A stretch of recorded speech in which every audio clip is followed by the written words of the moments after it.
Hello, fellow wizards. It's Dev from the editing room here at SBMTG. A couple hundred of you have already seen the video that precedes this little vignette here, but there were obviously some sloppy editing problems, and I had forgotten that Eldrazi Displacer can't displace itself. There's also a fumble with Avacyn, so I decided to delete the video, take it down, re-edit it, and then put this little part at the beginning as sort of a disclaimer. I'm going to sort of be a little bit more dedicated to accuracy in editing. My editing has been a little off lately because I've been pushing back the time that I edit until like 2 in the morning, and I'm up until 8 in the morning editing, and things like this happen. Okay, so Gideon's price is...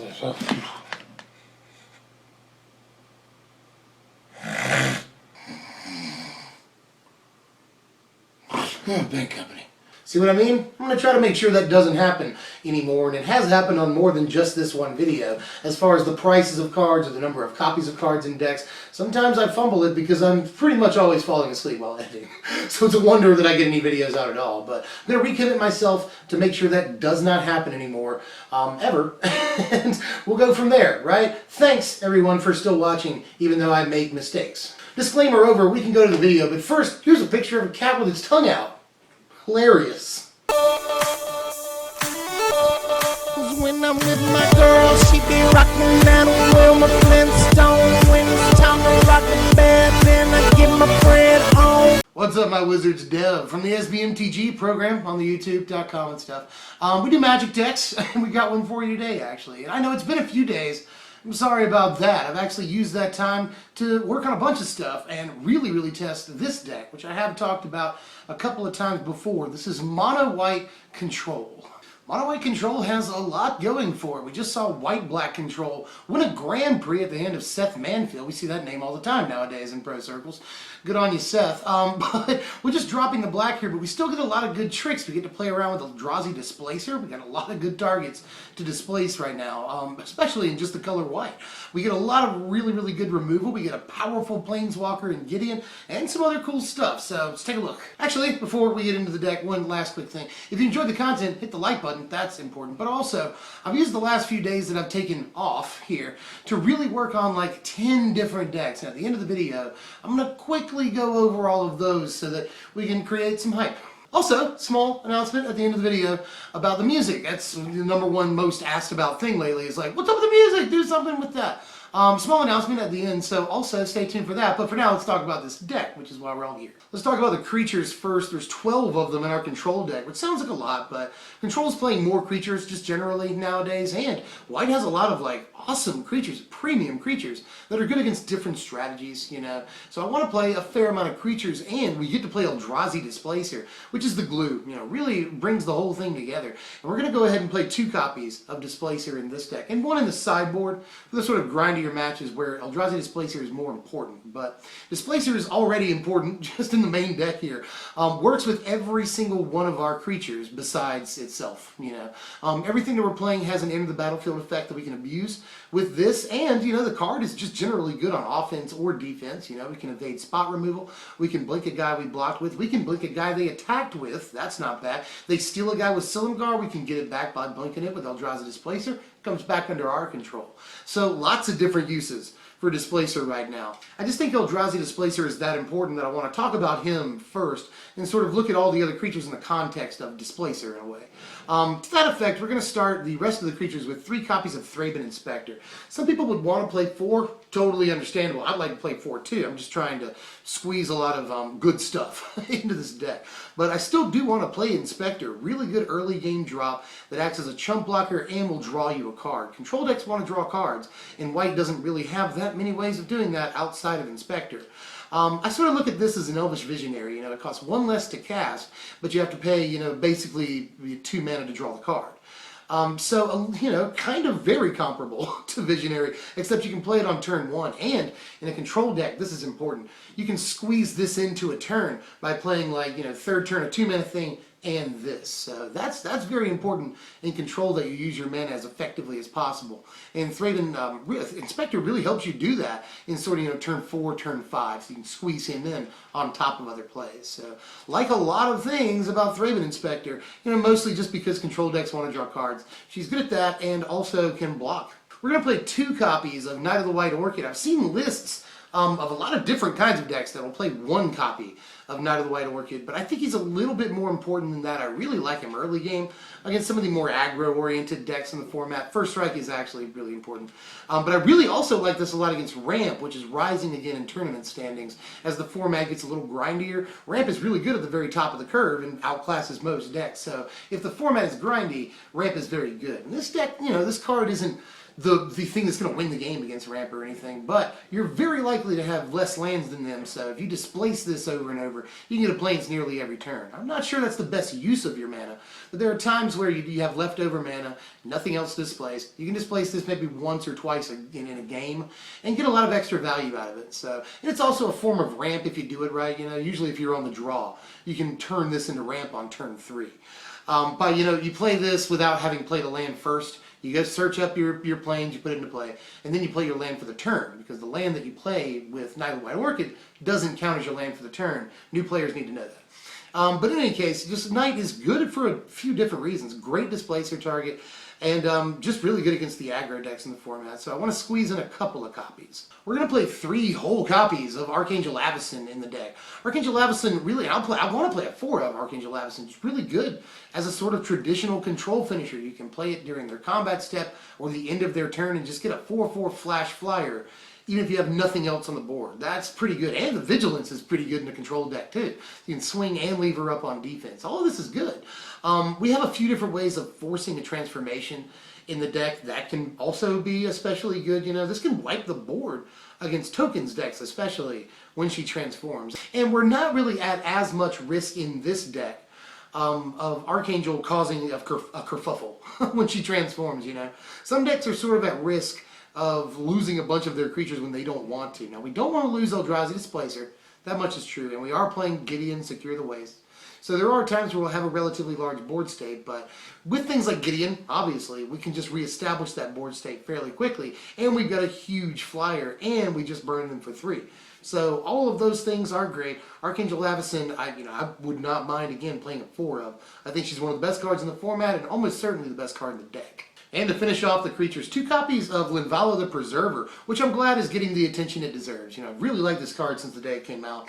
And I've seen it a lot since the Pro Tour in different lists. Just probably one of the best displacer targets in the formats, like this and Dragon Lord of Tarka, and, you know, a couple other things. And we get to play a second big flyer, which is always good, especially in a control-y kind of deck. You know, we can take to the skies or block huge dudes. So all of it's good. Linvala is awesome. And I want to play 2 instead of the 1, which you will see 1 in some lists for different decks. But I want to play 2, so we don't have many ways of drawing cards, and I want to make sure that I see her over the course of a long game. We're going to play 3 Planeswalkers in the deck, all 3 of them Gideon ally of Zendikar. Just one of the most solid cards in the entire standard format right now.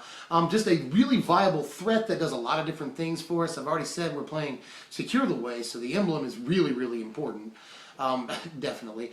Also, this is really good with Planar Outburst. You know, you play your Gideon turn 4, you follow it up turn 5 with the Planar Outburst, make Gideon into a huge dude and swing in for 5. That's a good interaction, but Gideon, especially if you're controlling the board the way you want to, can just be a game-ending card a lot of the times. And sure, it's a little grindy and it can take a while depending on the board state, but Gideon is just extremely reliable and fairly versatile and is just, again, one of the best cards in the format. Let's definitely play this thing.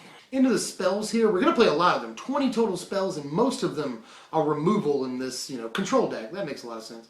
We're going to play 7 pieces of 2-mana removal in the deck, 4 copies of which are Declaration in Stone, and 3 copies of which are Immolating Glare here. Immolating Glare I've seen show up in not only mono-white lists, but also blue-white control lists. They're sort of traditional Silumgar Storm plus Ojutai decks, but Immolating Glare has been fairly impressive. A lot of the good creatures in the format attack, or also block. And sure, there are, you know, Jace Fringe Prodigies and stuff, but for the most part, good creatures in this format are threats and will attack. So Immolating Glare has been fairly impressive as an instant speed answer to certain things, or just any creature that wants to deal damage to you. So that's good. Always good. So also Declaration in Stone.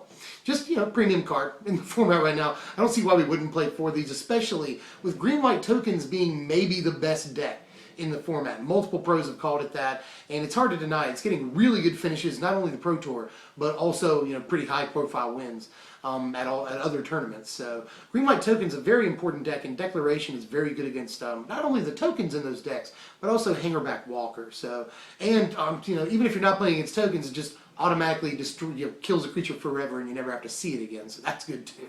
We're going to play 2 copies of Stasis Snare. This is an instant speed answer to other Avacyns, and also Ormondal Profane Prince. But again, this can just take out any creature that we're having a problem with at instant speed. So I want to make this is sort of, every control deck needs a 3-mana instant speed removal piece. Black doesn't even really have that right now outside of To the Slaughter, which, it only wants to play out 1 copy of. But as far as 3-mana removal at instant speed goes, this is like really good. It's the best thing we've seen since Heroes Downfall in a way, so I'm definitely going to play this. We're going to play 1 copy of Angelic Purge, which has performed admirably, and it's got another spot in the sideboard. This is good not only against creatures, very, very versatile, because even if you don't have an artifact or an enchantment to hit, it can just hit a problem creature. So it's never dead in your hand, for the most part. But this will also hit like Pyromancer's Goggles, Cryptolith Rites, and other enchantments and artifacts in the format. It's good that it exiles, so it can also hit Hangerback Walkers, another tool against those. We can also force a flip on Avacyn, Archangel Avacyn, if we sacrifice, say, a Thraben Inspector that's already done its job. That's not a big deal. Or like a Secure the Waste or a Gideon token, all of that, super great. We can also just sacrifice a land to it and then maybe displace our Knight of the White Orchid and go get a land right back if we're down on lands at that point. So a lot of good little synergies with Angelic Purge, and it's nice to have a versatile piece that can hit problem things that we would normally have to sideboard to hit.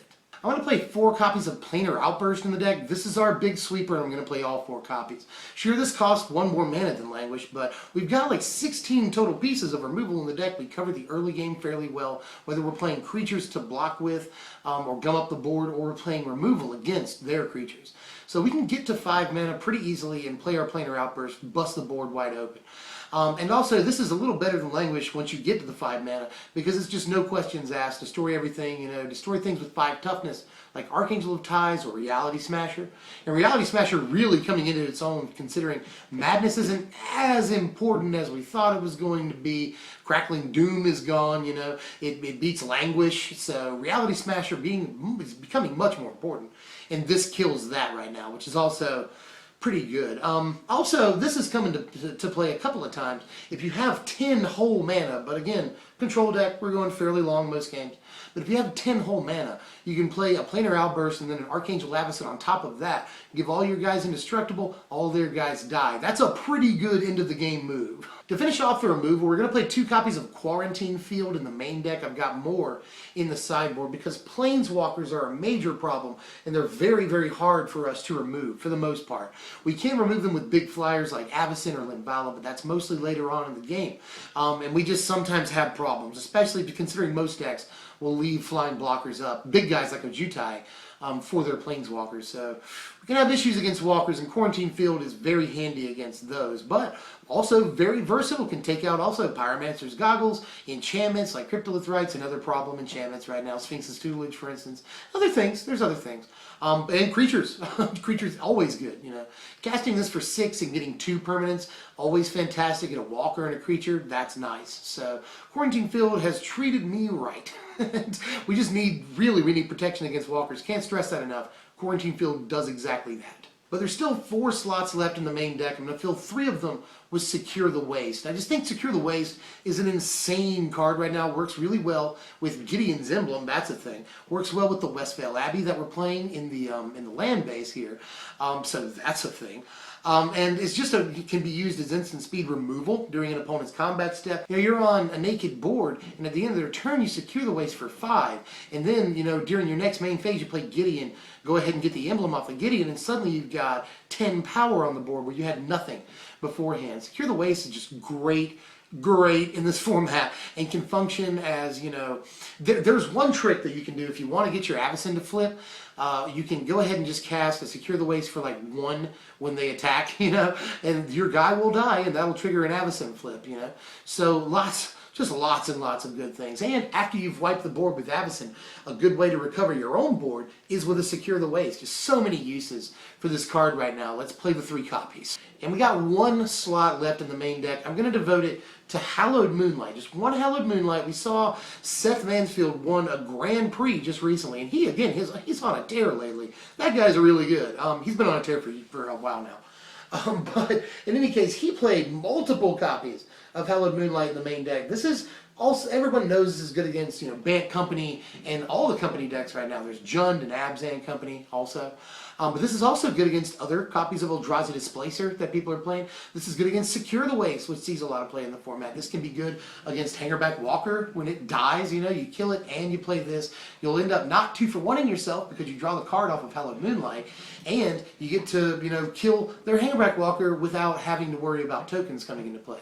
Also, just tokens that they play off of Planeswalkers. That is the least, useful way of doing this, but it's still worth noting. Just many, many ways of using this, even if you're not coming up against company decks in your local FNM. There's a lot of reasons this is good, and at the very worst, just going to draw you a card. So, not bad. We're playing 25 lands in the deck. We're playing a lot of white sources, just play a bunch of planes, but we obviously have to make room for colorless sources too. Westvale Abbey is where I want to start with that, with Secure the Waste and Gideon in the deck. This is just a great way of ending the game. Ormondal is insane. But also, there's other good colorless lands. Blighted Steppe. Surprisingly, for a white deck, we don't have many ways of covering our life total very well. And Blighted Steppe can be really good with, again, Secure the Waste or Gideon. Just fantastic. So, want to play at least the 1 Blighted Steppe, and it provides colorless mana. Foundry of the Consuls can feed Westvale Abbey as well, and also make either flying blockers or flying attackers, especially if you have an emblem from Gideon out. So Foundry of the Consuls is also good. And Warp Landscape Warp Landscape isn't actually super bad. Early in the game it can be your colorless source until you get 1 or 2 more colorless sources for displacing. And then you just sacrifice it to thin your deck and go get a white source. It could be worse. Not terrible. Here's our incredibly large sideboard. That's a lot of different cards right there. But we're doing a lot of different things here. Hallowed Moonlight, we're just adding to the main deck copy, and it's just really good against obvious certain decks. Silkwrap good against aggro and Hangerback, and we've already got Declaration in the main deck against Hangerback, but in this way we won't have to worry about giving them a clue. That's good. It just works against a lot of different creatures, especially Sylvan Advocate. That's always a good option for a Silkwrap. Angelic Purge, just another copy of this to deal with problem artifacts and enchantments. We've got Archangel of Tithes in there. That's the 4 of. That's against aggro for the most part. Just Archangel of Tithes wrecks aggro, and it's good against Languish too, for people that are playing 3 and 4 of Languish in their deck. There's also Suppression Bonds, yet another thing that helps out against walkers, and things like Goggles. We're playing like Quarantine Field, Angelic Purge, and Suppression Bonds in the sideboard here. Note that they're good against problem cards like walkers, for instance, but also are versatile in that they can take out anything. So that's very good to have cards like that in your board. Tragic Arrogance basically guarantees an Avacyn transformation and leaves Avacyn the Purifier as basically the only creature on the board. Well, it leaves Archangel Avacyn on the board, but then next upkeep she'll transform. But you know what I'm saying. And in this deck we can also keep a Gideon on the battlefield, perhaps a clue from Thraben Inspector on the battlefield, and lots of other stuff. Enchantments we can leave on the battlefield. So Tragic Arrogance can be a blowout and could have a spot in the main deck. Tamiyo's Journal in those long, grindy games that we want to get into can be good, and especially if you can resolve it against control, can really give us a great edge in those matches. Descent Upon the Sinful is pretty obvious, again, more aggro hate, and it's also decent against mid-range and tokens decks. That's not bad. And that's pretty much it, right? 1 more copy of Eldrazi Displacer, and we are out of there. Again, for the longer games where the sort of Displacer interactions matter more. Here are the power rankings for the deck right here. Final score of 67. We do a lot of stuff very, very well. And the categories we're bad in, I've said this before, we don't really care. We don't care that we're that bad. We're in speed, really. We don't care that we're sort of low on offense. We'll eventually grind the game out. A lot of control decks just want to, control the first 5, 6, 7 turns, and then just drop this huge thing that will end the game in 3 or 4 turns, In control nowadays, we're seeing, Jutai get dropped on turn 5. It's basically tap-out control. And just ending the game a few turns later after that. This deck is a little different, We don't want to just make a huge drop and end the game just certainly 3 turns later. We're basically grinding the game up. Very, very grindy deck right here. And just sort of getting the advantage over the long run. So, but we will grind out games. Definitely. It's very hard to sort of keep up with all of our drops and all of the different tricks that we have. So, very versatile deck with a lot of defense and a pretty good sort of inevitability. Overall, this deck will cost you about $280 to build on TCG Player.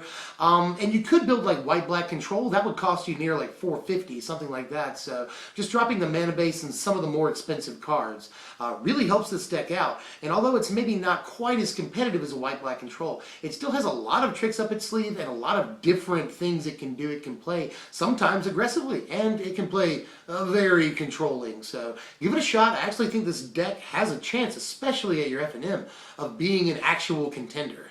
That's all for the deck. Let me know how you feel about this one in the comments, and let me know how you feel about all of these decks. I told you towards the beginning of the video that I'd be talking about a lot of different decks that I'm working on. Inspiration hit me, my muse shat on me the other day, and I've been working on a lot of different stuff. And I want to know what you're excited for. I've already told you about Mono Week. I'm just going to do basically 5 different decks that are all one color.